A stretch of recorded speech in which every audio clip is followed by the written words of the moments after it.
ছাত্ৰীসকল, ইয়াৰ আগৰ খণ্ডটোত আমি দেখিলোঁ যে পোহৰ প্ৰতিফলন আৰু প্ৰতিহৰণ এই পাঠটো আমি আৰম্ভ কৰিছিলোঁ আৰু তাত আমি পোহৰৰ প্ৰতিফলনৰ সূত্ৰসমূহ, প্ৰতিফলন কাক কয়, আচলতে প্ৰতিহৰণ কাক কয়, এইখিনি আমি সেইদিনা পঢ়িলোঁ। তাৰপিছত গোলাকাৰ দাপোন কি বা গোলাকাৰ দাপোনৰ কেইটামান অংশৰ বিষয়ে আমি পঢ়িছিলোঁ। এতিয়া আমি আজি তাৰ পিছৰখিনি পঢ়িম। আমি সেইদিনা চাইছিলোঁ যে গোলাকাৰ দাপোন আচলতে কি হয়, এটা গোলকৰ অংশ। আমি অৱতল দাপোন কাক কয় আৰু উত্তল দাপোন কাক কয় আমি সেইটো ভিডিঅ'ত চাইছিলোঁ। লগতে আমি দাপোনৰ গোলাকাৰ এখন অৱতল দাপোনৰ অংশবিলাক আঁকি দিছিলোঁ মই।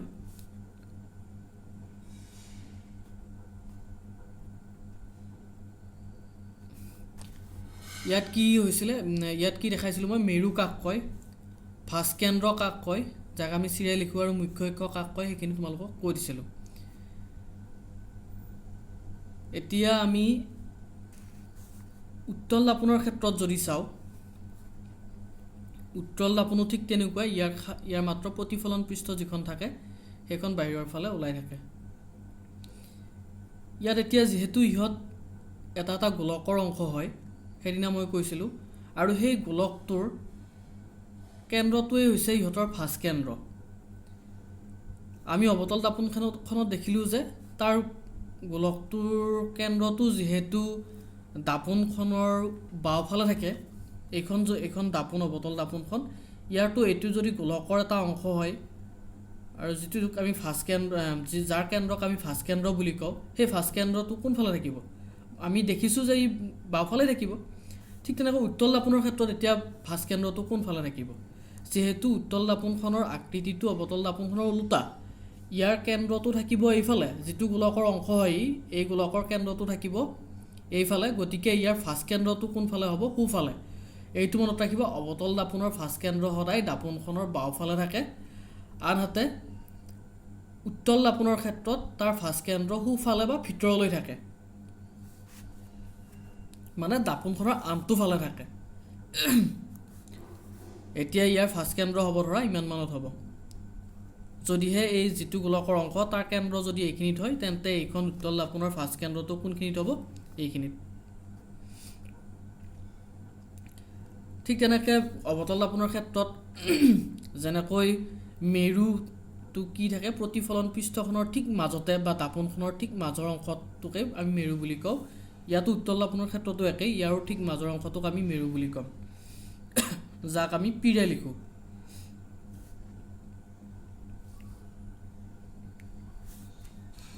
এতিয়া ইয়াত যেনেকৈ মুখ্য অক্ষ পাইছিলোঁ যে ভাস্কেন্দ্ৰ আৰু মেৰুক আমি সংযোগ কৰি যদি এটা ৰেখাখণ্ড আঁকি দিওঁ বা ৰেখা আঁকি দিওঁ, সেইডালক আমি মুখ্য অক্ষ বুলি কওঁ। ইয়াতো ঠিক তেনেকৈ আমি ভাস্কেন্দ্ৰ আৰু মেৰুক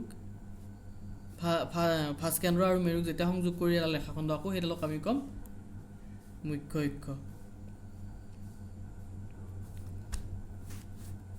কিন্তু ইয়াৰ ভাস্কেন্দ্ৰটো দাপোনখনৰ আনটো ফালে বা সোঁফালে থাকে।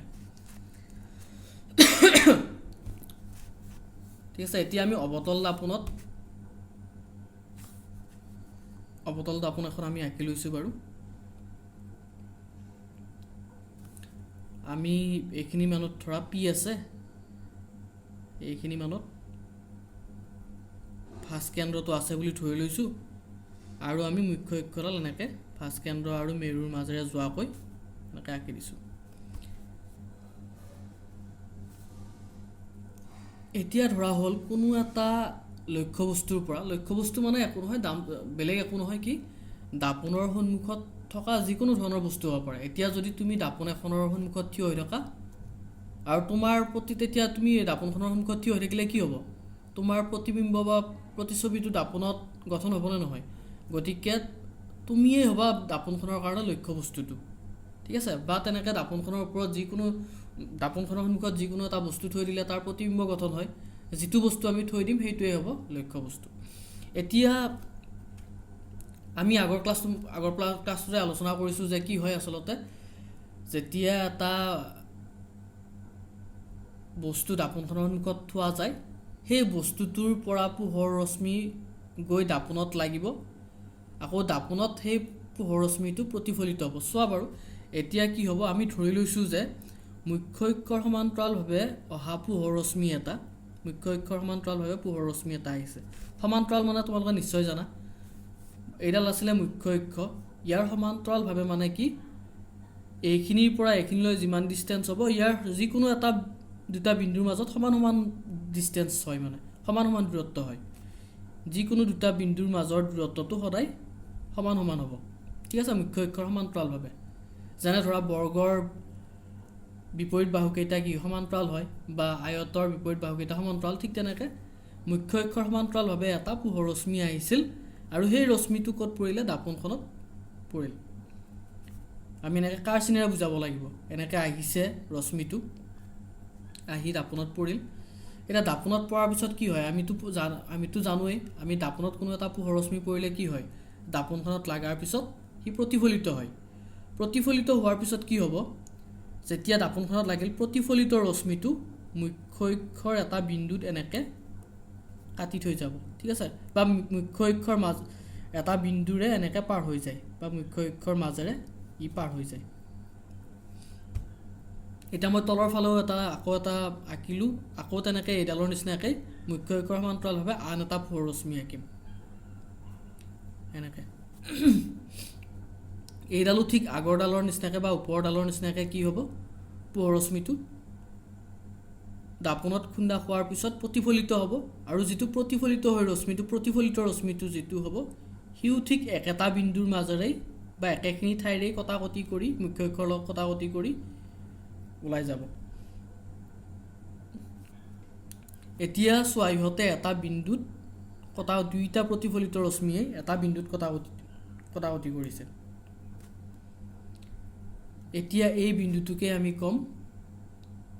ফকাছ, যাক আমি এফেৰে লিখোঁ। ইয়াৰ নামটো হৈছে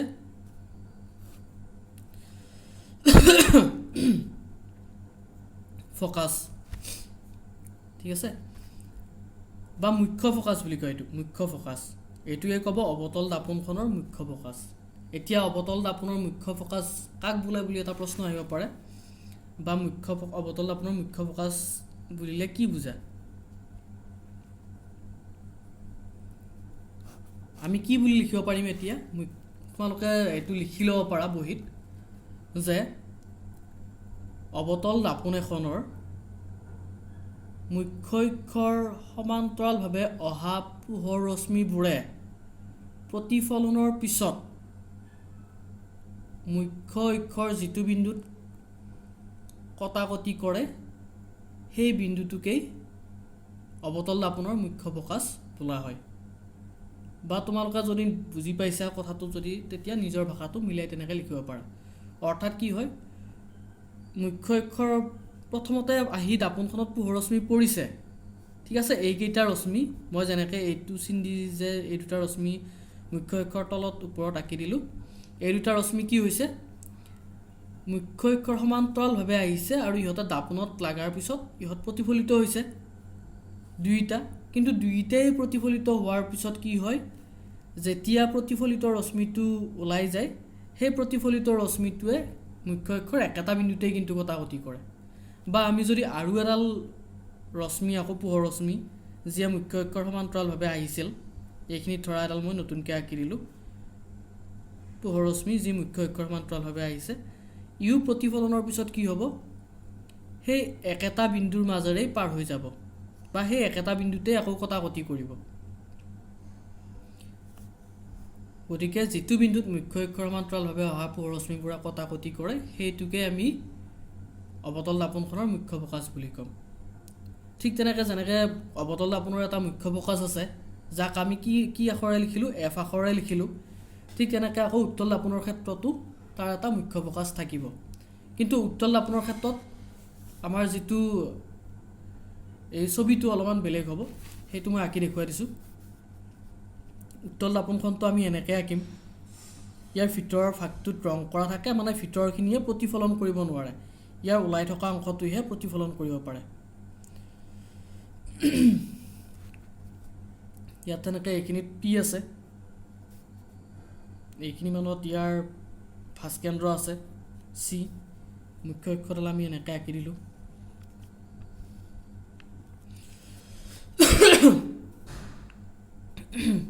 পোহৰ ৰশ্মি আহিছে এতিয়া ইয়াতো মুখ্য অক্ষৰ সমান্তৰালভাৱে পোহৰ ৰশ্মি আহিছে ধৰা মোৰ এতিয়া আগতে সমান্তৰাল হোৱা নাই কিন্তু আচলতে এইটো সমান্তৰাল আহিছে বুলি ধৰি ল'বা সমান্তৰালকৈ ইয়াত যেনেকৈ আহিছিল সমান্তৰালকৈ ইয়াতো তেনেকৈ সমান্তৰালকৈ আহিছে আমি এডাল কাৰ চিন দিব লাগিব যাতে আহিছে যে এইটো ৰশ্মি ইয়াত আহি ইয়াত লাগিছে তে কাৰ চিনটো দিলেহে গম পায় আৰু এটা কথা মনত ৰাখিবা যেতিয়া আমি এই দাপোনত এইবিলাক দাপোনৰ ছবিবিলাক আঁকিম প্ৰতিবিম্ব গঠন হোৱাৰ ছবিবিলাক আঁকিম তেতিয়া আমি পোহৰ ৰশ্মি সদায় আমাৰ বাওঁফালৰ পৰা সোঁফাললৈ যাব ইয়াতো চোৱা মই বাওঁফালৰ পৰা সোঁফাললৈ গৈছে মই ইচ্ছা কৰিলেতো এনেকৈও আঁকিব পাৰিলোঁ হয় পোহৰ ৰশ্মি এনেকৈও আহিব পাৰে বুলি ধৰি লওক বা দাপোনখন ওলোটাই মই আঁকি দিব পাৰিলোঁ হয় অৱতলখন মই এনেকৈতো আঁকি দিব পাৰিলোঁ হয় কিন্তু মই দিয়া নাই কাৰণ কিয় আমি পোহৰ ৰশ্মি সদায় বাওঁফালৰ পৰা সোঁফাললৈ আহিছে বুলি আমি ছবি আঁকোতে যেতিয়া ছবিকেইটা আঁকিম তেতিয়া তেনেকৈ আঁকিব লাগে ঠিক আছে এতিয়া উত্তল দাপোনৰ ক্ষেত্ৰত কি হয় উত্তল দাপোনত অৱতল দাপোনতকৈ অলপ বেলেগ হয় মুখ্য অক্ষৰ সমান্তৰালভাৱে অহা ৰশ্মিকেইটা কি হয় ইয়াতো দাপোনত লগাৰ পিছততো প্ৰতিফলিত হ'বই ৰশ্মি ইয়াতো প্ৰতিফলিত হয় কিন্তু ই প্ৰতিফলিত হওঁতে এনেকৈ হয় যেতিয়া আমি এডাল প্ৰতিফলিত হৈছে নহয় এই দুইফালে আমি যদি চাওঁ আমাৰ এনেকুৱা লাগিব যে আমি যদি এইখিনিৰ পৰা যদি আমি চাওঁ তেতিয়া আমাৰ এনেকুৱা লাগিব যে ই মুখ্য অক্ষৰ এইডাল মুখ্য অক্ষৰ এটা বিন্দুৰ পৰা আহিছে যেন লাগিব এইটো সঁচাকৈ নাহে আমিতো দেখিছোঁ যে পোহৰ ৰশ্মি ইয়াত দাপোনখনত পৰিলেহি আৰু তাৰপিছত ইয়াৰ প্ৰতিফলন ঘটে আৰু ই এনেকৈ এইটো দিশত প্ৰতিফলিত হৈ যায় কিন্তু যদি আমি প্ৰতিফলিত হোৱা ৰশ্মিটো যদি চাওঁ এনেকুৱা লাগিব যেন আমাৰ ই মুখ্য অক্ষৰ এটা বিন্দুৰ পৰা আহিছে তেনেকুৱা লাগিব ঠিক আছে এতিয়া যিটো আমাৰ চালে যিটো বিন্দুৰ পৰা অহা যেন লাগে যিটো বিন্দুৰ পৰা প্ৰতিফলিত ৰশ্মিটো অহা যেন লাগে সেই মুখ্য অক্ষৰ সেই বিন্দুটোকে আমি উত্তল দাপোনৰ মুখ্য ফকাচ বুলি ক'ম ঠিক আছে এতিয়া যদি সোধে যে উত্তল দাপোনৰ মুখ্য ফকাচ কাক বোলে তেতিয়া আমি কি বুলি ক'ব লাগিব যে যেতিয়া উত্তল দাপোন এখনৰ মুখ্য অক্ষৰ সমান্তৰালভাৱে অহা পোহৰ ৰশ্মি প্ৰতিফলনৰ পিছত মুখ্য অক্ষৰ যিটো বিন্দুৰ পৰা অহা যেন লাগে দেই সঁচাকৈ নাহে আমাৰ লাগেহে অহা যেন সেই বিন্দুটোকেই উত্তল দাপোনৰ মুখ্য ফকাচ বোলে ঠিক আছে এতিয়া আমি দেখিলোঁ যে ইয়াৰ অংশবিলাক দেখিলোঁ দাপোনৰ অৱতল দাপোনৰ ক্ষেত্ৰতো আমি চালোঁ উত্তল দাপোনৰ ক্ষেত্ৰতো আমি চালোঁ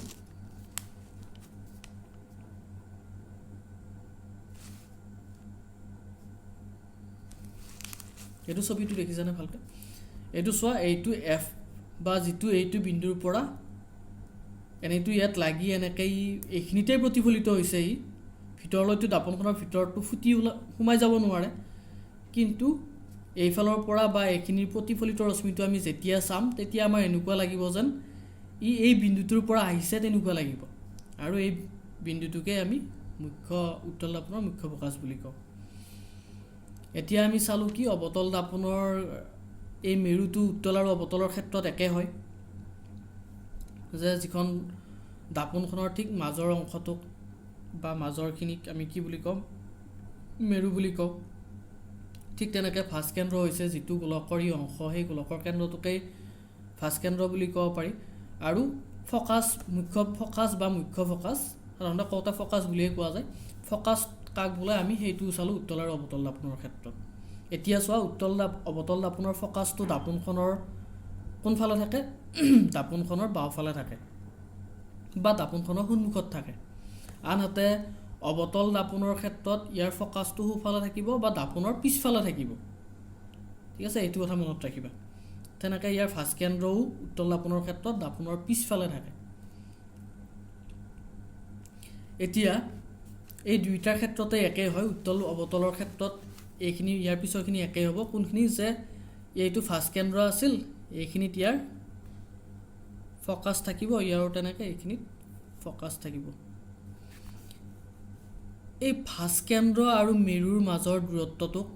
কি বুলি কোৱা হয়? এই ভাস্কেন্দ্ৰটোৰ পৰা মেৰুলৈ যিখিনি দূৰত্ব হ'ব সেইখিনিক কয় ভাঁজব্যাসাৰ্ধ।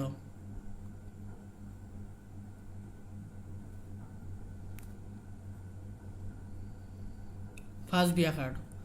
যাক কেপিটেল R আখৰেৰে লিখা হয়। ইয়াতো উত্তল দাপোনৰ ক্ষেত্ৰতো ঠিক তেনেকুৱাই, মেৰুৰ পৰা এই ভাঁজকেন্দ্ৰটোলৈ যিখিনি দূৰত্ব হ'ব সেইখিনিক ভাঁজব্যাসাৰ্ধ বুলি কোৱা হয়, কেপিটেল R ৰে লিখা হয়। আচলতে ভাঁজব্যাসাৰ্ধ কি? যে উত্তল বা অৱতল দাপোনখন যিটো গোলকৰ অংশ আছিল সেই গোলকটোৰ ব্যাসাৰ্ধই হৈছে ভাঁজব্যাসাৰ্ধ, দাপোনখনৰ ভাঁজব্যাসাৰ্ধ। যিহেতু ব্যাসাৰ্ধডাল এইখিনিৰ পৰা এইখিনিৰ একেই দূৰত্বৰ হ'বনে নহয় বা একেই জোখৰ হ'বনে নহয়, চিৰ পৰা পিলৈ যিহেতু চিটো আছিলে গোলকটোৰ কেন্দ্ৰ, যিটো গোলকৰ অংশ দাপোনখন সেই গোলকৰ কেন্দ্ৰ, যাক আমি ভাঁজকেন্দ্ৰ বুলি কওঁ, সেইখিনিৰ পৰা পিলৈ সেই গোলকটোৰ ব্যাসাৰ্ধৰ সমান হয়নে নহয়, সেইকাৰণে পিৰ পৰা চিলৈ আমি এইখিনিক ভাঁজব্যাসাৰ্ধ বুলি কওঁ। আচলতে ভাঁজব্যাসাৰ্ধ কি? যে দাপোনখন, গোলাকাৰ দাপোনখন যিটো গোলকৰ অংশ সেই গোলকৰ ব্যাসাৰ্ধই হৈছে দাপোনখনৰ ভাঁজব্যাসাৰ্ধ। ঠিক আছে, এতিয়া পিৰ পৰা চিলৈ আমি এইখিনিক দাপোনখনৰ ভাঁজব্যাসাৰ্ধ বুলি কওঁ। উত্তল আৰু অৱতলৰ ক্ষেত্ৰত একেই হয়। আনহাতে আৰু এটা আমাৰ জানিবলগীয়া কথা আছে যে মেৰুৰ পৰা ফকাছলৈ এইখিনি দূৰত্বক, এই মেৰুৰ পৰা ফকাছৰ মাজৰ দূৰত্বখিনিক কি বুলি কয়? ফকাছ দৈৰ্ঘ্য।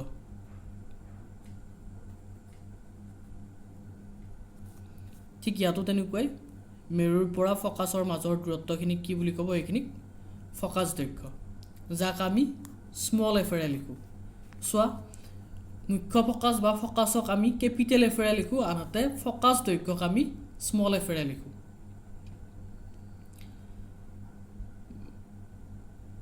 এইখিনি বুজি পাইছা সকলোৱে?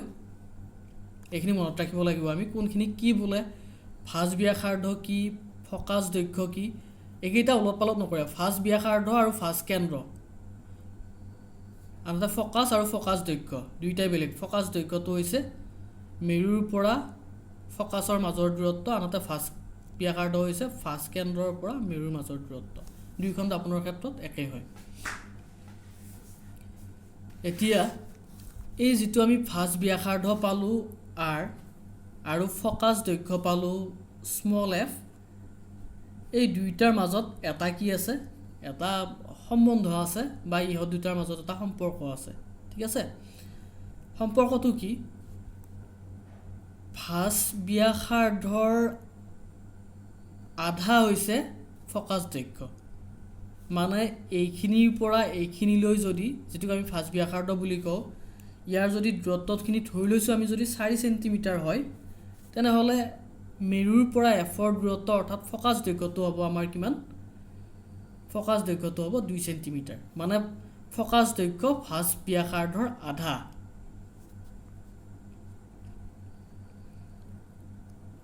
F = R/2। এতিয়া যদি R মান দিয়া আছে, ধৰা আমাক কিমান? 4 চেণ্টিমিটাৰ দিয়া আছে, আমি তাক যদি 2ৰে হৰণ কৰোঁ তেতিয়া আমি ফকাছ দৈৰ্ঘ্যটো পাম, যাৰ মান হ'ব 2 চেণ্টিমিটাৰ। ঠিক আছে, বা ফকাছ দৈৰ্ঘ্য যদি আমাক 2 চেণ্টিমিটাৰ দিয়া থাকে তেতিয়া আমি জানিব লাগিব যে ভাঁজব্যাসাৰ্ধটো কিমান? 4 চেণ্টিমিটাৰ।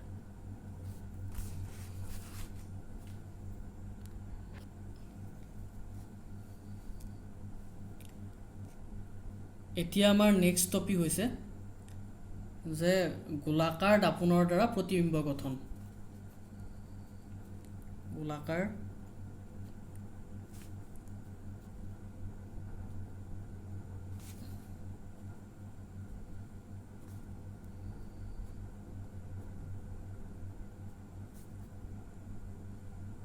গঠন, গোলাকাৰ দাপোনৰ দ্বাৰা প্ৰতিবিম্ব গঠন মানে গোলাকাৰ দাপোন কি কি আছে? উত্তল দাপোন আৰু অৱতল দাপোন। উত্তল দাপোনত কেনেকৈ প্ৰতিবিম্ব গঠন হয় আৰু অৱতল দাপোনত কেনেকৈ প্ৰতিবিম্ব গঠন হয় আমি এতিয়া চাম। আমি তোমালোকে আগতে পাই আহিছা বা আমি জানো যে সমতল দাপোনটো আমি সকলোৱে ব্যৱহাৰ কৰোঁ। ধৰা এখন সমতল দাপোনৰ কথা এতিয়া যদি মই উল্লেখ কৰোঁ, সমতল দাপোন মানে আমাৰ ঘৰত যিখন সচৰাচৰ দাপোন থাকে সেইখনৰ আগত ধৰা মানুহ এজন যদি থিয় হয়, তাত কি হ'ব, মানুহজন যিমান ডাঙৰ দাপোনখনতো প্ৰতিবিম্বটো সিমানেই ডাঙৰ হয়।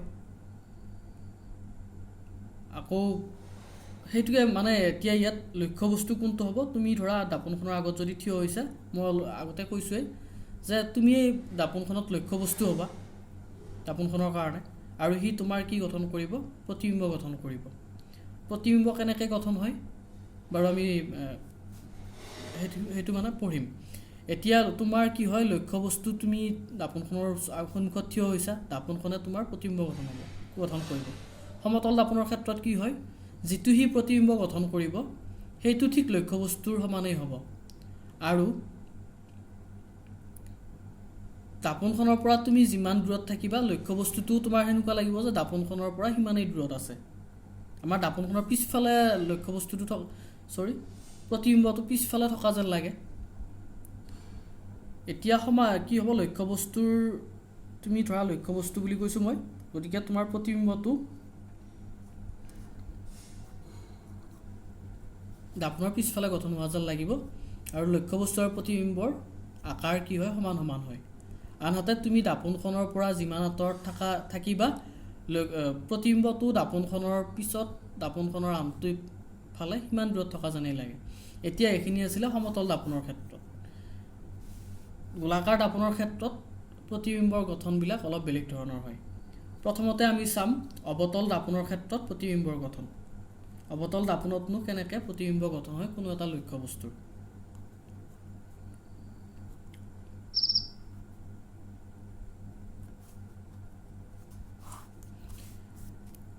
অৱতল দাপোন এখন প্ৰথমতে আঁকি লৈছোঁ। অৱতল দাপোনত প্ৰতিবিম্বৰ গঠন অঁকাৰ আগতে কেইটামান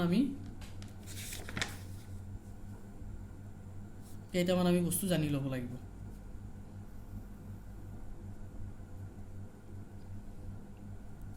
অৱতল দাপোনখন আঁকিলোঁ, ইয়াৰ মেৰু আছে ধৰা ইমান মানত, আৰু ইয়াৰ ফাৰ্ষ্ট কেন্দ্ৰ এইখিনি মানত আছে। মুখ্য অক্ষডাল এনেকৈ ফাৰ্ষ্ট কেন্দ্ৰ আৰু মেৰুৰ মাজেৰে আঁকিম, আৰু আমি জানো যে ফাৰ্ষ্ট কেন্দ্ৰ আৰু মেৰুৰ ঠিক মাজতেই আমাৰ কি থাকিব,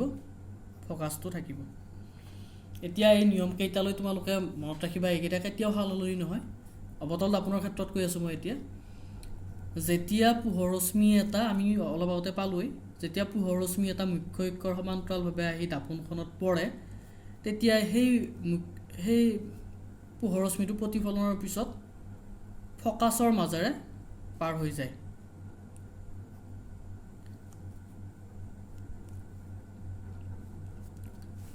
তাৰপিছত দ্বিতীয়টো নিয়ম হৈছে, এইটো 1 নম্বৰ।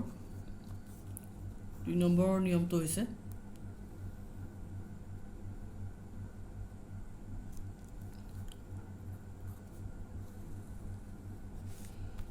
যদি কোনো এটা পোহৰ ৰশ্মি ধৰা ফকাছৰ মাজেৰে আহি দাপোনখনত পৰিল,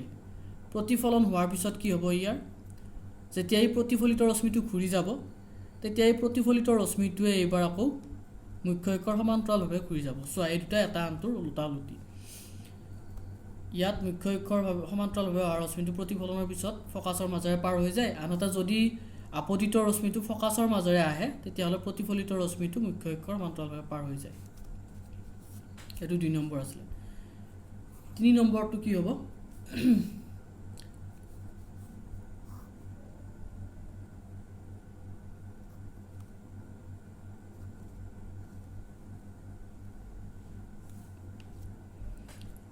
যদি কোনো এটা পোহৰ ৰশ্মি ফাৰ্ষ্ট কেন্দ্ৰৰ মাজেৰে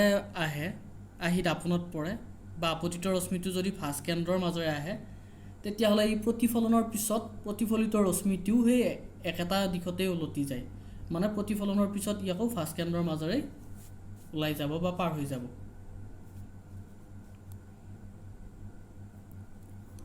4 নম্বৰ নিয়মটো হ'ল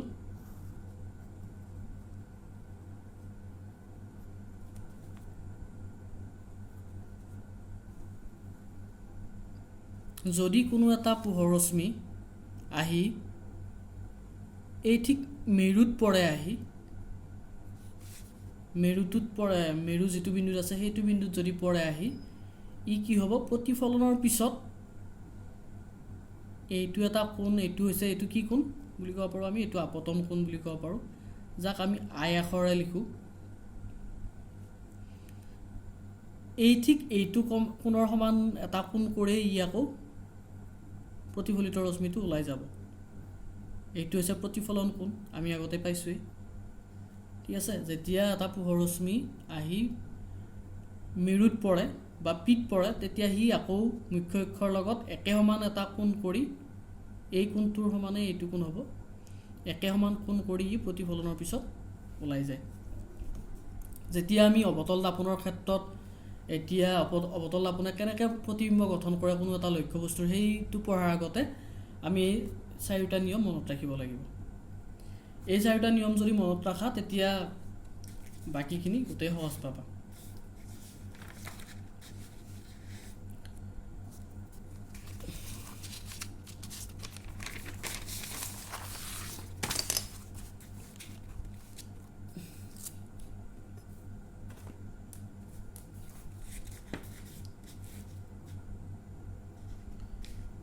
এতিয়া প্ৰথমতে আমি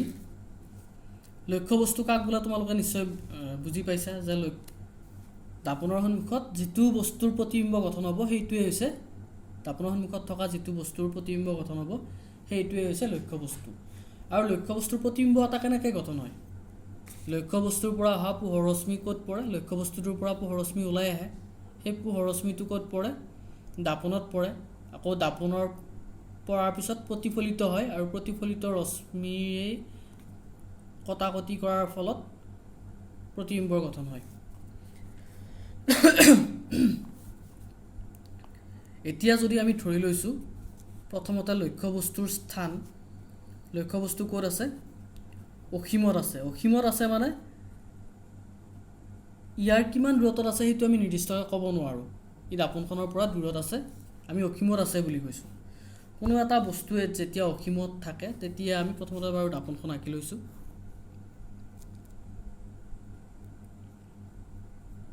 অৱতল দাপনৰ ক্ষেত্ৰত আমি এতিয়া চাই আছোঁ গোটেইখিনি এইখিনি মানত ধৰা চি আছে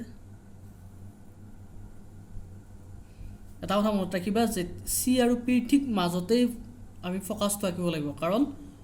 ফ'কাছ দৈৰ্ঘ্য ফাজ ব্যাসাৰ্ধৰ আধা এতিয়া যেতিয়া বস্তু এটা অসীমত থাকিব তেতিয়া পোহৰ ৰশ্মি কেনেকৈ আহে সেই বস্তুটোৰ পৰা অহা পোহৰ ৰশ্মি মুখ্য অক্ষৰ সমান্তৰালভাৱে আহে আমি যেতিয়া এইবিলাক ৰশ্মি চিত্ৰ আঁকা বুলি কয় এইবিলাক যিবিলাক মই যে আঁকি আছোঁ এইবিলাক ৰশ্মি চিত্ৰ আঁকা বুলি কয় প্ৰতিবিম্ব গঠনৰ ৰশ্মি চিত্ৰ যেতিয়া লক্ষ্য বস্তু এটা অসীমত থাকে তেতিয়া তাৰ পৰা ওলাই অহা পোহৰ মুখ্য অক্ষৰ সমান্তৰালভাৱে আহে অসীমৰ পৰা আহিলে প্ৰথমখিনি এনেকৈ ডট ডট দিব লাগে তাৰপিছত আমি এনেকৈ আঁকিব পাৰোঁ দুডাল আঁকিব লাগে প্ৰতিবিম্ব গঠনৰ কাৰণে আঁকা ৰশ্মি চিত্ৰত পোহৰ ৰশ্মি সদায় দুডাল আঁকিলেই হ'ব এতিয়া আমি অলপ আগতে চালোঁ যে নিয়মকেইটা অনুসৰি কি হ'ব মুখ্য অক্ষৰ সমান্তৰালভাৱে অহা পোহৰ ৰশ্মি প্ৰতিফলনৰ পিছত সদায় কি কেনেকৈ পাৰ হৈ যায় এই ফ'কাছৰ মাজেৰে পাৰ হৈ যাব ঠিক আছে এইটো ফ'কাছৰ মাজেৰে পাৰ হৈ যাব আৰু এইটো ফ'কাছৰ মাজেৰে পাৰ হৈ যাব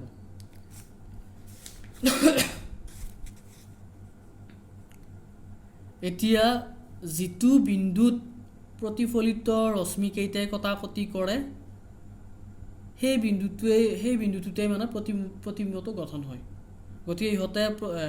প্ৰতিফলিত ৰশ্মিকেইটাই কোনটো বিন্দুত কটাকটি কৰিলে এফত কটাকটি কৰিছে বা ফ'কাছত কটাকটি কৰিছে গতিকে প্ৰতিবিম্বৰ স্থান ক'ত হ'ব বা প্ৰতিবিম্বৰ স্থান বা প্ৰতিবিম্ব কোনখিনি মানে গঠন হ'ল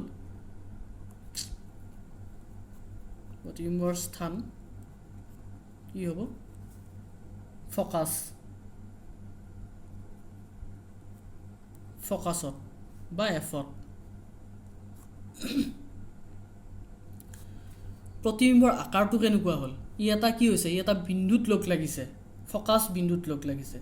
গতিকে ইয়াৰ আকাৰ কি হ'ব ই এটা বিন্দুৰ মান হ'ব গতিকে আমি লিখিম প্ৰতিবিম্বৰ আকাৰত লিখিম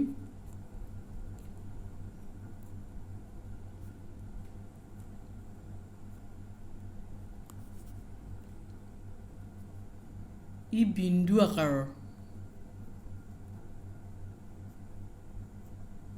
আৰু লক্ষ্যবস্তুটো কিমান লক্ষ্যবস্তুটো বিন্দু আকাৰৰ নাছিলে লক্ষ্যবস্তুটো ডাঙৰ আছিলে কিন্তু প্ৰতিবিম্ব গঠন হোৱাৰ পিছত প্ৰতিবিম্বটো কি হৈ গ'ল একদম বিন্দুৰ সমান হৈ গ'ল গতিকে ই কি হ'ব অতি সংকুচিত বুলি লিখিব লাগিব অতি সংকুচিত সংকুচিত মানে কি সংকুচিত মানে আমি জানো যে যেতিয়া ডাঙৰ বস্তু এটা সৰু হৈ যায় তাক আমি সংকুচিত বুলি কওঁ ই যেহেতু এটা বিন্দুৰে সমান হৈ গ'ল সেইকাৰণে ইয়াক আমি অতি সংকুচিত বুলি লিখিছোঁ ঠিক আছে তাৰপিছত নেক্সট হৈছে প্ৰতিবিম্বৰ প্ৰকৃতি মানে প্ৰতিবিম্বটো কেনেকুৱা ধৰণৰ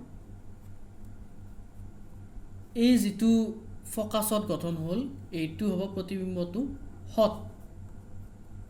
হট কাক বোলে কিয় বা কোনবিলাকক হট বুলি কয় মই কৈ আছোঁ বাৰু ইয়াৰ নেক্সট ছবিটোত আৰু লগতে ই কি হ'ব ওলোটা মানে লক্ষ্যবস্তুটো যদি এনেকৈ এ বি আছিলে তেতিয়াহ'লে প্ৰতিবিম্ব যেতিয়া গঠন হ'ব এই এ মূৰটো তলৰ ফালে থাকিব বি মূৰটো ওপৰৰ ফালে থাকিব ঠিক আছে সেইকাৰণে ইয়াক প্ৰতিবিম্বৰ প্ৰকৃতিটো যিটো আছে ইয়াক ওলোটা বুলি কৈছোঁ লগতে প্ৰতিবিম্বটোৰ প্ৰকৃতি কি হট আৰু ওলোটা হ'লে সদায় প্ৰতিবিম্বটো হট হয়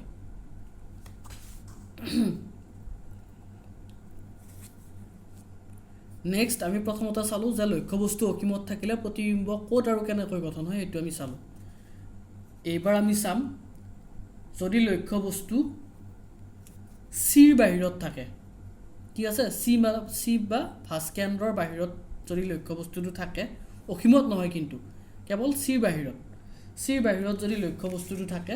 ইয়াৰ প্ৰতিবিম্ব ক'ত আৰু কেনেকৈ গঠন হ'ব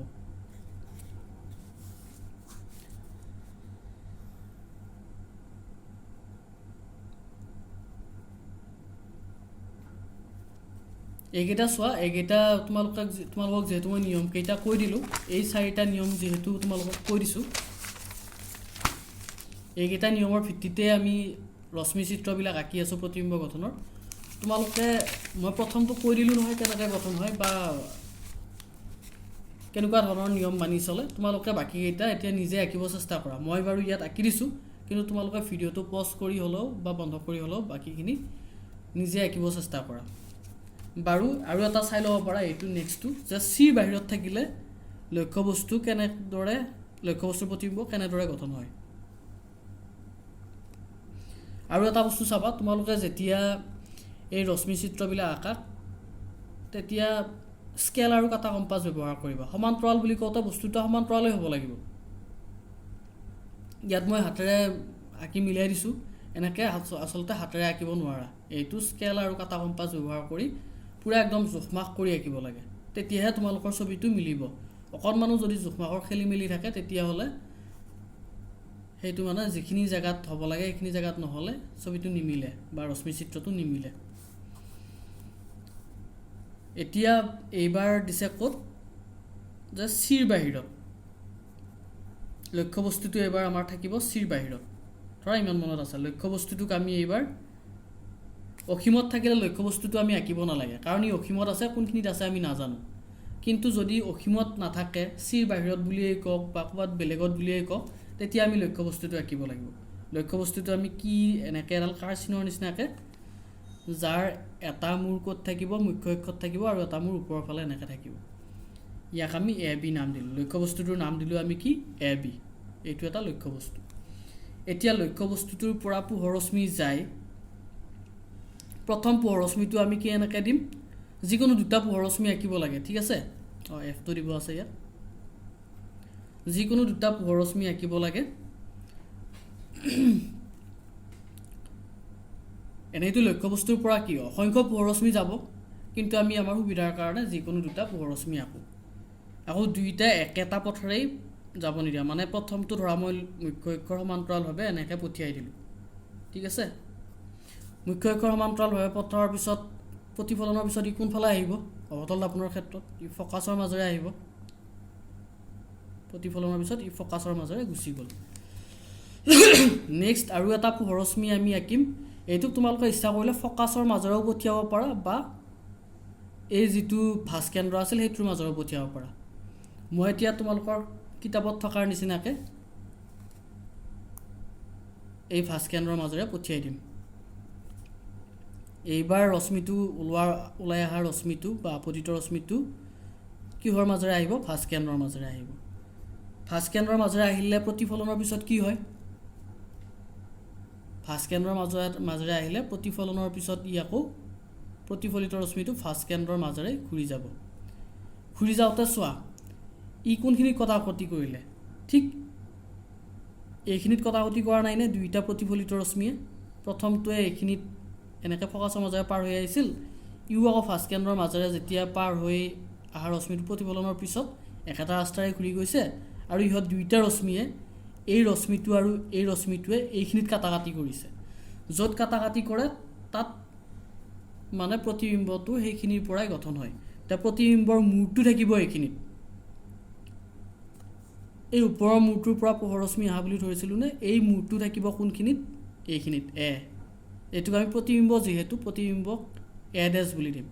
এই মূৰটো এ ডেছ মূৰটো এই কটাকটি কৰা বিন্দুটোত আৰু ঠিক ইয়াৰ লম্বভাৱে মুখ্য অক্ষৰ লম্বভাৱে এনেকৈ এডাল আঁকিলে লম্বৰ দৰে আঁকিব লাগিব আৰু ইয়াৰ এই বি মূৰটো এইখিনিত যাক আমি বি ডেছ বুলি লিখিম ঠিক আছে চোৱা প্ৰতিবিম্বটো ওলটি গ'লনে এ মূৰটো আগতে ওপৰৰ ফালে আছিল এতিয়া এ ডেছটো তলৰ ফালে বিটো তলৰ ফালে আছিল বি ডেছটো ওপৰৰ ফালে হৈ গ'ল কেনেকৈ আঁকিব লাগিব বুজি পাইছেনে যিটো বিন্দুত প্ৰতিফলিত ৰশ্মিকেইটাই কটাকটি কৰে সেই বিন্দুটোত মানে প্ৰতিবিম্বটোৰ মূৰটো থাকিব আৰু সেই মূৰটোৰ পৰা এডাল লম্বভাৱে এডাল আমি আঁকি দিম কলৈ মুখ্য অক্ষলৈ আৰু সেইখিনিতেই আমাৰ কি থাকিব বি ডেছ থাকিব এতিয়া লক্ষ্যবস্তুটো আছিলে এইটো আৰু সেইটো লক্ষ্যবস্তুৰ প্ৰতিবিম্বটো হ'ল এইটোৰ পৰা আমি চাম প্ৰথমতে ইয়াত যেনেকৈ দেখিছিলোঁ প্ৰতিবিম্বৰ স্থান কি হ'ব মই আৰু এইবিলাক লিখি নাথাকোঁ মই কৈ দিছোঁ ইয়াত প্ৰতিবিম্বৰ স্থান কি হ'ব বা প্ৰতিবিম্ব কোনখিনিত গঠন হৈছে আমি চালেই গম পাইছোঁ ই ফকাছ আৰু ভাঁজ কেন্দ্ৰৰ মাজত গঠন হৈছে চোৱা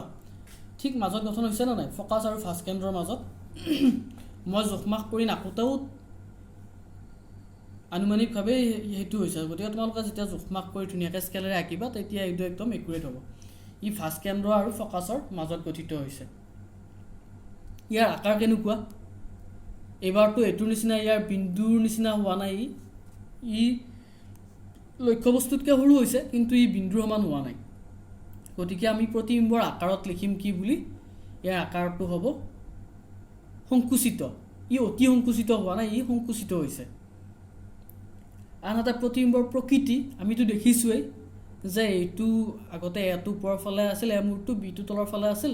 এইবাৰ কিন্তু প্ৰতিবিম্বত কি হ'ল ই ওলটি গ'ল গতিকে প্ৰতিবিম্বৰ প্ৰকৃতি কি হ'ব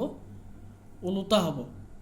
আৰু ওলোটা হ'লে সদায় সৎ হয় আমি সেইটো প্ৰতিবিম্বক সৎ বুলি কওঁ যদি ওলোটা হয় সৎ হ'ব যদি থিয় হয় ই অসৎ হ'ব ঠিক আছে এইটো যিহেতু ওলোটা গতিকে ই এটা সৎ প্ৰতিবিম্ব তোমালোকৰ চোৱা তালিকা 164 নম্বৰ পেজত যিখন তালিকা 10.1 দিয়ে আছে সেইখনত তোমালোকৰ দিয়ে আছে এই গোটেইখিনি সেইকাৰণে মই লিখি থকা নাই তোমালোকে তালিকাখন চাই সেইখন মুখস্থ কৰিবা বা তোমালোকে এতিয়া আঁকি দিয়াৰ পিছত তোমালোকৰতো এনেইতো মনত পাব এইখিনি যে ক'ত থাকিলে লক্ষ্যবস্তু ক'ত থাকিলে প্ৰতিবিম্ব ক'ত গঠন হয়